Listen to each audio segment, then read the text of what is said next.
Okay, so we're looking at how to find where a function is increasing or decreasing if we're not given the graph and we're given the equation.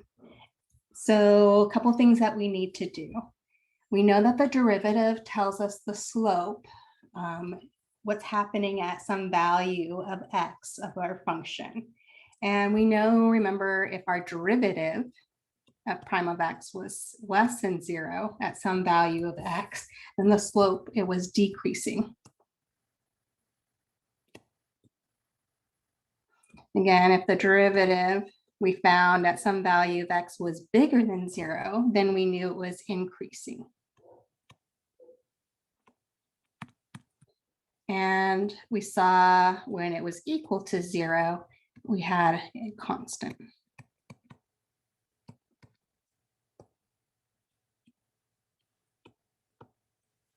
Always moving left to right. So to find where our function is increasing and decreasing, the first thing that you want to do is find when the derivative is equal to 0 and undefined.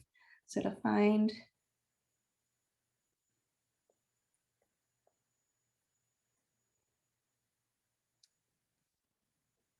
where a function is increasing and decreasing,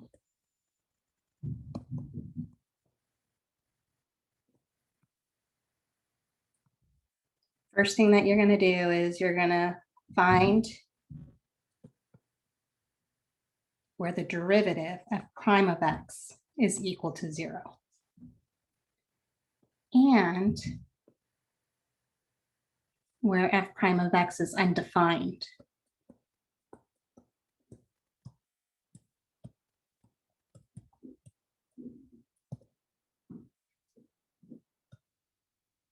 Once we find those values, the values which set it equal to 0, these values of x are called critical numbers.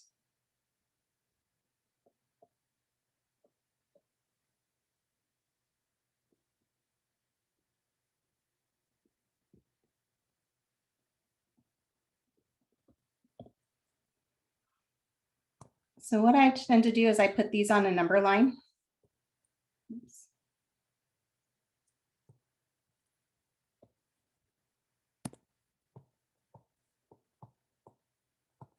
So put the critical numbers on a number line.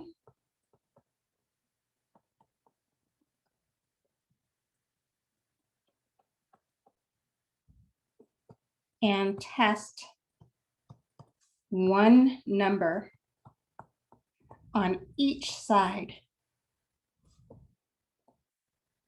of a critical number.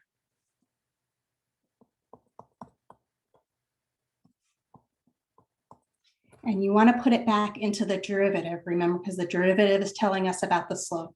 So you're going to put the critical number on the number line, test one number on each side of the critical number by plugging it into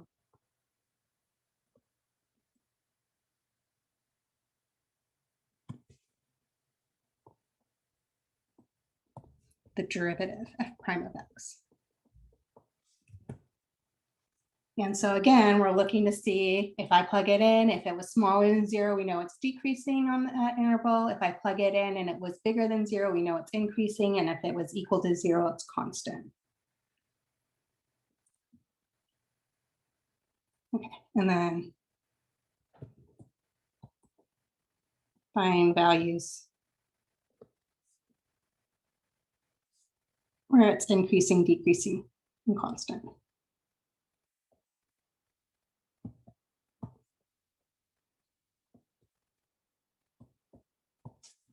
And write your solution in interval notation. So that's where we're only using the x values where it's increasing, decreasing, and constant.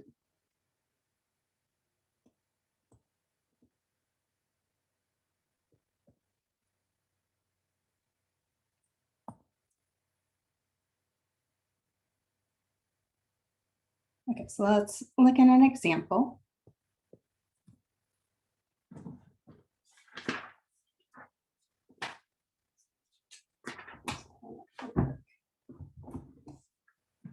So let's say that you're given some function f of x, and we're looking at f of x equal to 3x to the fourth plus 8x cubed minus 18x squared plus 5.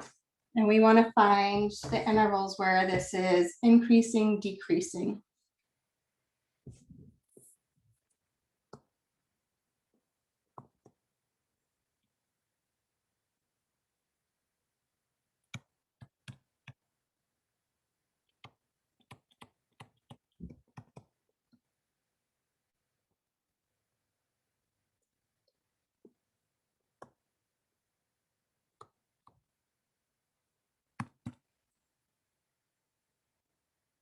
Okay, so first thing we got to do is we want to find when that derivative is equal to 0. So we need to find the derivative. This one's not bad. We're just going to use our general power rule. We brought our power down front. So I multiply it by that coefficient. So we have that 3 times 4. That gives us 12. X, subtract 1 from our power. So that's now going to be a cubed. Plus, we have 8. We're bringing our power down front. So 3 times 8, that gives me 24.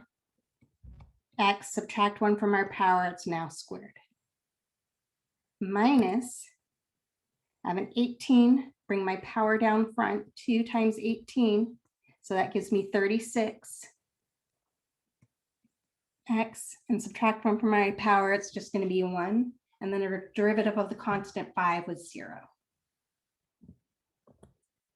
And so now I want to find when is this derivative equal to 0. Well, notice this function 12x cubed plus 24x squared minus 36x. The best way to do this if it's factorable is to factor it. And so if there's anything in common with all the terms, we can first pull that out. And so notice all those coefficients, 12, 24, and 36, all have 12 in common. So we can pull a 12 out of that. But they also have a variable x in common, 1x. So let's pull a 12x out of 12x cubed. That would leave us an x squared. Plus, pulling a 12x out of 24x squared is just 2x. Minus, and pulling a 12x out of 36x, we're just left with 3. We're trying to find when is this equal to 0. So we can factor further. I'm looking at this trinomial inside the parentheses, and I'm looking at what multiplies to give me -3, but would add to give me a +2. And so x plus 3 times x minus 1. So 3 times -1 is -3. 3 plus -1 is 2. This is equal to 0. So now we can look at this and set each factor equal to 0 and solve for x. So either 12x is equal to 0, we have x plus 3 is equal to 0, and we have x minus 1 equal to 0. So solve for x in each case. If we divide by 12 in the first equation, 0 divided by 12 is 0, so x is 0. Subtract 3 on both sides, x plus 3 equals 0, we get x is -3. For x minus 1 is 0, add 1 to both sides, we get x is equal to 1. So I have 3 critical numbers here, and I'm trying to find out, let's put those on the number line, where this graph is increasing, decreasing, and constant. So from smallest to largest of these critical numbers, and this is defined everywhere. There's no value which sets the denominator equals 0, or there's no radicals, so we don't have to worry about negatives underneath an even powered radical. So here, putting this down, we have -3, we have a value x equals 0, and we have a value of x equals 1. So there's multiple different intervals I need to test here. I need to test anything on the left of -3. So choose one number to the left of -3. It can't be the critical number itself. It doesn't matter what number you choose. So -4 is less than -3. And we want to go in here and we want to plug this into the derivative function. I can plug it into this function, or I can plug it into the factored form. If I look at the factored form, I really only care about, is that derivative positive or negative?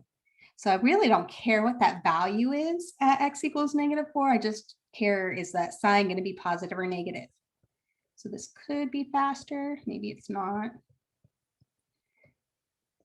But if I plug in -4 wherever I see an x in this factored form, well, 12 times -4, that's going to be a negative number, right? -4 plus 3, that's a negative number. And -4 minus 1, that's also a negative number. So if I'm multiplying 3 negatives together, that is equal to a negative. And so because that's negative, I know that this is decreasing here. F prime of -4 is less than 0. So I can do the same sort of reasoning. I can choose something between -3 and 0. So any number in between -3 and 0. And let's plug it back into the derivative to see, is it positive or negative? So if we choose, how about -1? If I go in here and I plug in -1 into 12 times x, well, that's negative. If I plug in -1 into this x plus 3, that's going to be positive. Oops. And then -1 minus 1, that's going to be negative. So if I multiply a negative times a positive times a negative, that's equal to a positive number. So I know that the f prime of -1, this is greater than 0. So if this is greater than 0, that tells me my slope is positive and it's increasing in here. So now looking at the next interval, we're looking at something between 0 and 1. So how about x equals 1/2? So if we plug that into the derivative, f prime of 1/2, we're again just worried, is this going to give us a positive or a negative number back? So 1/2 times 12 is positive. 1/2 plus 3, that's a positive. And 1/2 minus 1, that's a negative. So if I multiply a positive number times a positive times a negative, that's equal to a negative number. So f prime of 1/2 is negative. So that tells me my function is decreasing here. So doing the same thing, now choose something that is on the other side of 1. So anything on the other side of 1. So how about x equals 2? So we're looking at f prime of 2. And if we plug in 2 wherever we see an x, well, 2 times 12 is positive. 2 plus 3, that's positive. And then 2 minus 1 is also positive. So if I multiply all positive numbers together, the result's going to give me back a positive number. So that tells me my derivative on that interval is greater than 0. And so it's going to be increasing here. And so looking at this, these are all defined here. I have that it's decreasing.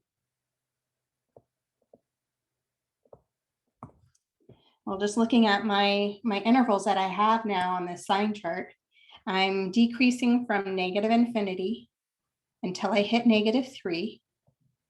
Union, I'm also decreasing here from 0 to 1. So parentheses 0, 1. And I'm increasing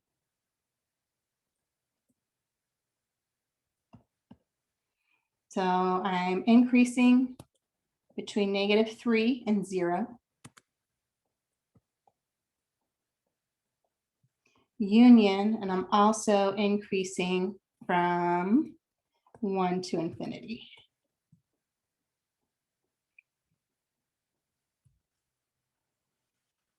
So really the next chapter, and I'm kind of bringing this in together, or section, it would ask us to find were there any max or min values. We'll look at it. If you look at what's happening at -3, so if you look at my arrows at x equals -3 here, so notice you're having something that goes down and then up. So if I have a function that's coming down and then changes it to go up, I can tell at x equals -3, a minimum occurs. That's not the minimum value, but it occurs there.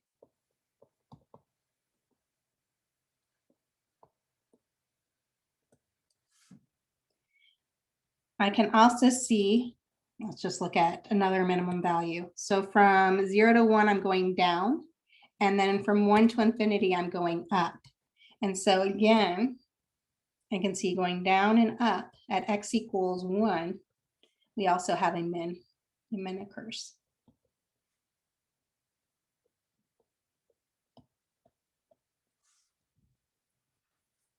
Only place where I see a max is going up and then down. So max is going to occur if we go up and then down. This is a max occurs at x equals 0.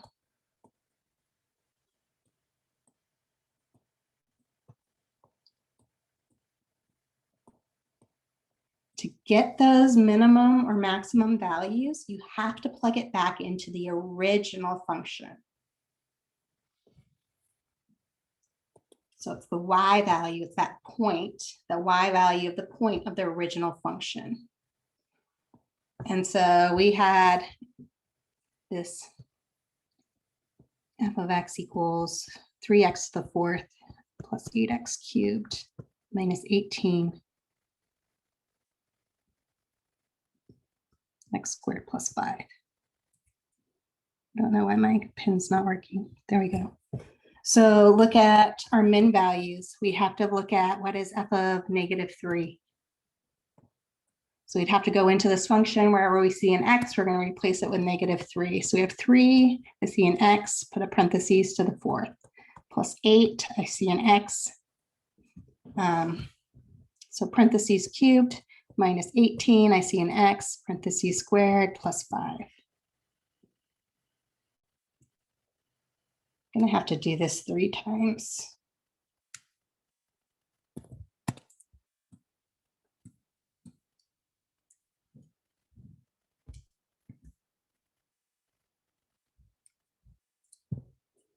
Sorry, let's see if I can do this.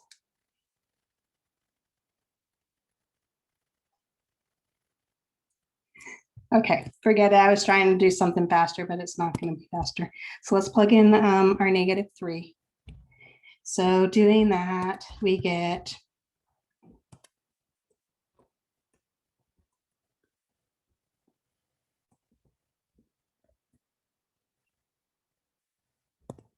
-3 to the 4th power. Well, -3 times -3 is 9, times -3 is -27, times -3 is 81. So we have 81 times that 3 out front. That's 243. This -3 cubed is -27, and -27 times 8.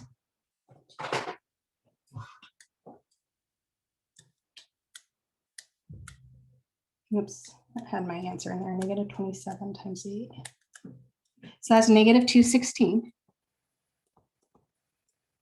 -3 squared, quantity squared is 9. 9 times the number out front, -18, gives us this -162 plus 5. So summing that up,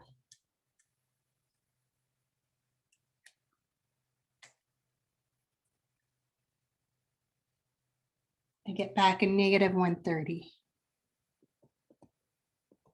So we have a minimum value when x is -3, the minimum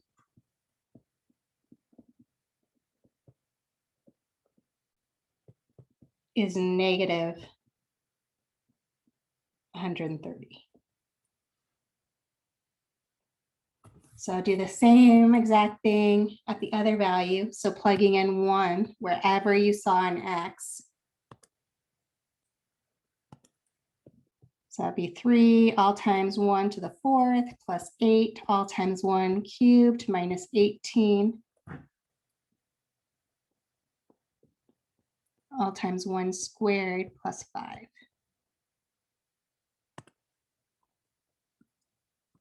Well, 1 raised to any power is 1. So this is equal to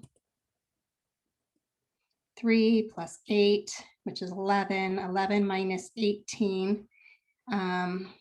That is -7, and -7 plus 5 is -2. Is that right? Yeah. So here we have a minimum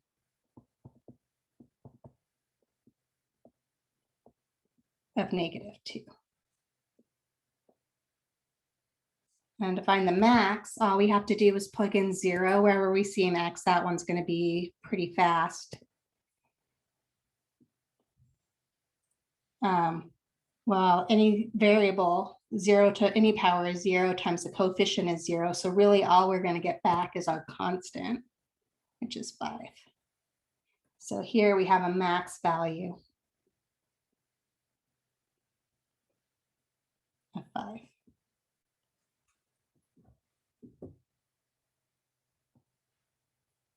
Okay, so we were able to look at our function. We were able to tell where it's increasing, where it's decreasing. We're actually able to find maximum and minimum values. So we can put this all together and get a general shape of what our graph is going to look like. And we'll be doing that at the end of this chapter, which is really short.